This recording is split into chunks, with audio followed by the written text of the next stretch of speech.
안녕하세요. 경제학장 박세입니다. 여러분 뉴스 보면 그런 얘기 많이 나오잖아요. 경기가 과열됐다, 물가가 너무 오른다. 이게 도대체 무슨 소리일까요? 오늘은 바로 그 이야기, 거시경제학의 정말 유명한 책이죠. 불랑샤 교과서를 가지고 한번 파헤쳐 볼 겁니다. 경제가 단기적으로 좀 불안한 상태에서 어떻게 안정적인 상태로 돌아가는지 그 다이나믹한 과정을 저랑 같이 한번 따라가 보시죠. 자, 그래프를 한번 보실까요? 모든 이야기는 바로 여기, 이 A점에서 시작됩니다. IS 곡선이랑 LM 곡선이 딱 만나고 있죠. 이게 뭐냐면 상품 시장하고 금융 시장이 동시에 균형을 이룬 겉보기엔 아주 완벽한 상태를 말하는 거예요. 근데 과연 이게 이야기의 끝일까요? 겉으로 보이는 게 전부는 아니거든요. 네, 아주 좋은 질문이에요. 바로 그게 핵심입니다. 지금 이 A점을 자세히 보면요. 실제 생산량 Y가 우리 경제가 가진 기본적인 체력, 그러니까 잠재 생산량 YN보다 더 높은 상태예요. 이걸 비유하자면 자동차 엔진이 막 레드존까지 치솟으면서 과열된 상태랑 비슷한 거죠. 겉보기엔 막 쌩쌩 달리는 것 같지만 사실 안에서는 언제 터질지 모르는 아슬아슬한 긴장감이 흐르고 있는 겁니다. 그럼 그 긴장감의 정체가 뭐냐? 바로 인플레이션입니다. 아래쪽 그래프, 필립스 곡선을 한번 보세요. 경제가 자기 체력 이상으로, 즉 과열되면 Y가 YN 어떤 일이 벌어질까요? 기업들은 물건을 더 만들려고 사람을 더 뽑으려 하겠죠. 그럼 자연스럽게 임금이 오르고 그 임금 인상은 고스란히 제품 가격, 즉 물가 상승으로 이어지는 거예요. 이 필립스 곡선이 바로 그 관계, 경제가 과열되면 물가가 오른다는 걸 아주 명확하게 보여주고 있는 거죠. 자, 바로 이 지점에서 누군가의 머릿속이 아주 복잡해지기 시작합니다. 바로 중앙은행이죠. 경제가 이렇게 과열 상태에 있으면 물가는 계속 오를 수밖에 없어요. 이건 중앙은행한테는 정말 빨간불, 비상신호나 다름없습니다. 왜냐? 이 인플레이션이라는 불길을 초기에 잡지 못하면 나중에는 걷잡을 수 없이 번져버리거든요. 맞습니다. 이렇게 막 치솟는 인플레이션을 그냥 보고만 있을 수는 없겠죠. 중앙은행은 결국 칼을 빼들 수밖에 없습니다.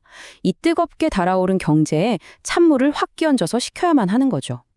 그렇다면 중앙은행이 가진 가장 강력하고 효과적인 무기는 과연 뭘까요? 여기서 정말 중요한 개념이 하나 등장하는데요. 바로 자연이자율 또는 중립이자율이라고 불리는 RN입니다.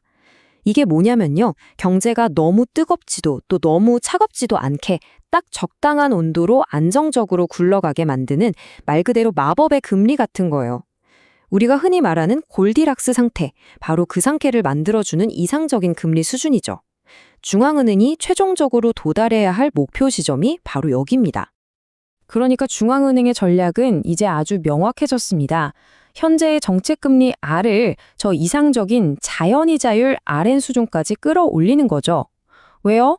금리를 올려서 이 과열된 경제의 속도를 좀 줄여보겠다는 겁니다. 어쩔 수 없는, 하지만 꼭 필요한 선택이죠. 자, 그럼 이 과정이 구체적으로 어떻게 작동하는지 한번 단계별로 뜯어볼까요? 이건 아주 명확한 연쇄 반응이에요. 첫째, 중앙은행이 기준금리를 짠 하고 올립니다. 둘째, 금리가 높아지면 어떻게 될까요? 당연히 대출 이자가 비싸지니까 기업들은 투자를 줄이고 사람들은 소비를 줄이겠죠? 이걸 합쳐서 총수요가 줄어든다고 말합니다. 마지막으로 물건 사려는 사람이 줄어드니까 생산량, 즉 Y도 자연스럽게 잠재 수준으로 다시 돌아가게 되는 겁니다. 간단하죠? 그럼 방금 설명드린 이 연쇄 반응이 우리 그래프에서는 어떻게 표현될까요? 경제가 갑자기 쿵 하고 멈추는 게 아니에요. 금리가 오르면서 투자가 서서히 줄어들잖아요? 그럼 경제는 저 IS 곡선을 따라서 스르르 미끄러지듯이 A점에서 A'점으로 이동하게 됩니다. 마치 자동차가 브레이크를 밟아서 서서히 속도를 줄이는 것처럼요. 그리고 마침내 도착한 이 A점, 여기가 바로 우리가 그토록 찾던 안정적인 중기 균형 상태입니다. 보세요. 생산량 Y가 잠재 생산량 YN과 정확히 일치하죠?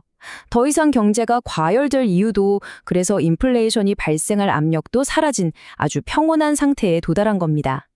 자, 그럼 우리가 출발했던 A점과 지금 도착한 A'점이 얼마나 다른지 한번 비교해 볼까요? A점은 한마디로 과열과 불안의 상태였죠. 산출량은 잠재 수준을 넘어서고 인플레이션은 계속 가속화되고 있었고요. 반면에 우리가 도착한 A'점은 균형과 안정의 상태입니다. 산출량이 제자리를 찾았고 인플레이션도 안정됐죠. 이 극적인 변화를 만들어낸 핵심, 그게 바로 뭐였죠? 네, 바로 금리를 올려서 과열된 경제를 식히고 물가를 잡은 겁니다.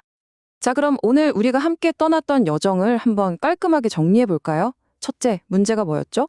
경제가 과열돼서 Y 극대화, 인플레이션이 계속 오르는 거였어요. 둘째, 그래서 중앙은행이 어떤 행동을 취했죠? 정책 금리를 인상했습니다. 셋째, 그 메커니즘은 뭐였나요? 높아진 금리가 투자와 생산을 위축시키는 거였죠. 그리고 마지막, 그 결과 어떻게 됐죠? 경제가 다시 잠재 생산량 수준으로 돌아와서 Y 이퀄 YN, 새로운 안정적인 균형을 찾게 된 겁니다. 어때요? 하나의 스토리 같지 않나요? 결국 이 모든 복잡한 과정이 우리에게 말해주는 핵심 메시지는 딱 하나입니다. 중기적으로 보면 경제는 결국 제자리로 돌아가려는 힘이 있다. 단기적으로는 막 과열되기도 하고 침체되기도 하면서 흔들릴 수 있지만 길게 보면 경제는 결국 자신의 원래 체력, 그 잠재력 수준으로 돌아간다는 거죠. 물론 그 과정에서 중앙은행이라는 현명한 길잡이의 역할이 정말 중요하고요. 자, 이제 마지막으로 여러분께 생각할 거리를 하나 던져드리면서 마무리할까 합니다. 오늘 우리는 교과서에 나오는 아주 명쾌한 지도를 보면서 길을 찾아왔어요. 그런데 현실 세계의 중앙은행 총재가 이 자연이자율이라는 목표 지점을 과연 정확하게 알고 있을까요? 지금 적정금리는 3.5%야. 이렇게 딱 알 수 있을까요? 만약 그 목표점이 어딘지 모르는 짙은 안개 속을 항해하는 선장과 같다면 경제정책은 얼마나 더 복잡하고 어려워질까요? 바로 이 질문에 대해 고민하는 것. 그게 바로 우리가 이론을 넘어 현실의 거시경제를 이해하는 진정한 첫걸음이 아닐까 생각합니다.